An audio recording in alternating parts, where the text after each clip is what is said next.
National educational டே ஒவ்வொரு வருஷமும் November 11 national education day வந்து செலிப்ரேட் பண்ணுறோம். இந்த டே எதுக்கு செலிப்ரேட் பண்ணுறோன்னா, இந்தியாவின் முதல் கல்வி அமைச்சர் மௌலானா அபுல் கலாம் ஆசாத் அவங்களோட பர்த்டேவை தான் இந்த டேவாக செலிப்ரேட் பண்ணுறோம். அவங்க என்ன நினைச்சாங்கன்னா, எல்லாருக்கும் சமமான கல்வி கிடைக்கணும்னு நினச்சாங்க.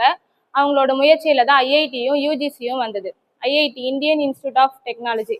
ஐஐடி வந்து இந்தியாவின் உயர்தரமான தொழில்நுட்ப கல்லூரி. இதில் என்னென்ன கோர்சஸ் இருக்குன்னா, சயின்ஸ், இன்ஜினியரிங், டெக்னாலஜி, ரிசர்ச் இதெல்லாம் இருக்கு. ஐஐடி படித்தா என்ன பெனிஃபிட்னா, உயர்தரம் வாய்ந்த கல்வி கிடைக்கும்.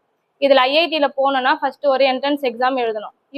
UGC university grants commission. UGC வந்து கல்வித்துறையின் தரநிலையை வந்து தீர்மானிக்கும். இது என்ன ஒர்க் பண்ணுதுன்னா, யூனிவர்சிட்டிக்கு வந்து அங்கீகாரத்தை கொடுக்கும். யூனிவர்சிட்டி எப்படிலாம் நடத்தலாம் அப்படின்ற வழிமுறையை வந்து சொல்லும். கல்வியோட முக்கியத்துவம். எஜுகேஷன் இருக்கிறதால என்னென்ன பெனிஃபிட்னா, புதிய விஷயத்த வந்து கற்றுக்கலாம், நல்ல பழக்க வழக்கங்களை வந்து கற்றுக்க முடியும். ஒரு இடத்துல எப்படி நம்ம ஒழுக்கமாக பண்பாக இருக்கலாம் அப்படின்றத வந்து கற்றுக்கலாம்.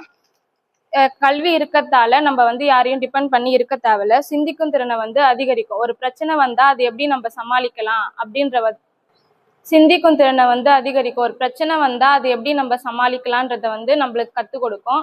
அப்புறம் சமூக முன்னேற்றத்துக்கு வந்து உதவும். ஒரு கல்வி இருக்கிறதால நம்ம அந்த இடத்துல சண்டை, வன்முறைலாம் கம்மியாகும். நாட்டின் முன்னேற்றத்துக்கு வந்து யூஸ்ஃபுல்லாக இருக்கும். கல்வி என்பது ஒரு மனிதனை மனிதனாக்கும் மிக வலிமையான கருவி. தேங்க்யூ.